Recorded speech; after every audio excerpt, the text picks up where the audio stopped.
What's up, guys? In this tutorial, I will show you how to share your location on Facebook Messenger. This feature is especially useful if you're trying to meet up with someone or want to let them know exactly where you are. First, you need to ensure that Messenger has permission to access your location. To do this, go to your phone settings. Scroll down until you find the Messenger app and tap on it. Within the Messenger settings, find the location option and tap on it. Here, you'll have the choice to allow location access while using the app or always. Activate one of these options to enable Messenger to track your location. Now, open the Facebook Messenger app. Select the conversation with the person you want to share your location with. At the bottom of the chat, tap on the little plus icon on the left. This will open up a menu with several options.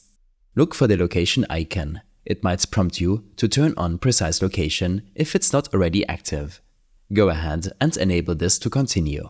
Once precise location is enabled, you'll see an option to share live location. Tap on this and Messenger will start sharing your current location with the person in that chat. You can typically share your live location for up to 1 hour. This means the recipient can see your movements in real time for the duration of the hour, making it easier for them to meet up with you at a specified place, like a party, restaurant or bar. And that's it. You've successfully shared your location using Facebook Messenger. I hope this helped you out. Leave a comment if you have any questions and see you in the next one.